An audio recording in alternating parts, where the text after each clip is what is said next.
भूतिया कुर्सी। सालों पहले रामनगर गांव के पास के घने जंगल में राजू नामक तांत्रिक रहता था। उसे अपनी विद्या और ज्ञान पर खूब घमंड था। उसका कहना था कि वो चाहे तो सभी को अपने काबू में कर सकता है। साथ ही मंत्र विद्या की मदद से किसी को जान से मारने की कला भी उसे खूब आती थी।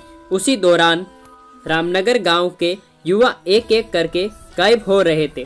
कुछ समय बाद ग्रामीणों को समझ आया कि सभी जवान लोगों को तांत्रिक अपनी विद्या से काबू करके खत्म कर रहा है। इस बात से परेशान होकर सभी ग्रामीणों ने चर्चा की और ये फैसला लिया कि वो सब मिलकर तांत्रिक को मार देंगे। अपनी इस योजना को अंजाम देने के लिए एक दिन सभी ग्रामीण मिलकर तांत्रिक के घर पहुंच गए। उस समय तांत्रिक किसी पूजा में बैठा हुआ था। इसे अच्छा मौका समझते हुए सभी ने उससे एक कुर्सी से बांध दिया और उस पर आग लगाकर वहां से चले आए। ग्रामीणों के मन में हुआ कि तांत्रिक उसी आग की लपटों में झुलस जाएगा और उससे उनका पीछा छूटेगा। हुआ भी ऐसा ही। करीब 4 से 5 साल तक सभी लोग अपने गांव में हंसी खुशी रहने लगे। अचानक एक दिन 4 लड़के अपने शहर से घूमने के लिए कहीं जा रहे थे। तभी बीच में रामनगर गांव पड़ा। रात बहुत हो चुकी थी तो उन्हें लगा कि थोड़ा वक्त यहीं गुजार लिया जाए। चारों लड़के रामनगर के जंगल में ही रुक गए। उन्हें जंगल में कुछ घूमने का मन हुआ तो वे आगे बढ़ने लगे और बढ़ते बढ़ते तांत्रिक जहां रहता था वहां पहुंच गए। पूरे घर में मकड़ी के जाल लगे हुए थे।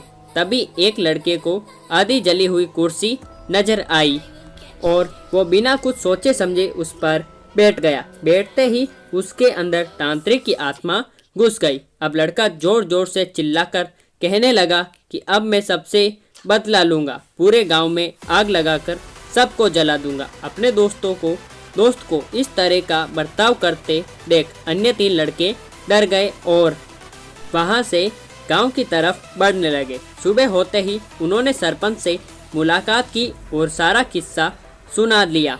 उससे पहले तो सरपंच ने उन तीनों लड़कों पर खूब गुस्सा किया। उन्होंने पूछा कि तुम लोगों को किसने कहा था वहां जाने के लिए। सरपंच को गुस्सा करते देख लड़कों ने कहा कि आप हमें माफ़ कर दीजिए, लेकिन हमें अपने दोस्त को बचाना है। कुछ तरकीब बताइए। थोड़ी देर सोचने के बाद सरपंच ने कहा, अगर वो लड़का कुर्सी से उठता है और खुद को आग लगा लेता है तो शायद तांत्रिक की आत्मा उसे छोड़ दे। सरपंच ने ये बात कही थी कि जिस लड़के पर तांत्रिक का भूत घुसा था वो कुर्सी के साथ उड़ता हुआ गांव पहुंच गया।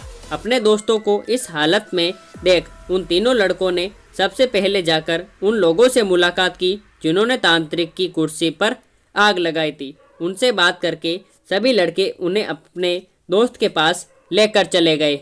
जैसे ही उनके दोस्त के अंदर बैठे तांत्रिक ने कुर्सी पर आग लगाने वालों को अपने सामने देखा, उसे बहुत गुस्सा आया। गुस्से में तांत्रिक कुर्सी से उठा और उन 2 लोगों पर हमला करने लगा।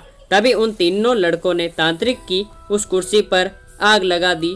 कुर्सी पर आग लगते ही तांत्रिक उनके दोस्त के शरीर को छोड़कर चला गया। कहानी से सीख, जीवन में हर काम सोच समझकर करना चाहिए। साथ ही दूसरों की सलाह पर अच्छे से काम किया जाए तो समस्या से मुक्ति मिल सकती है।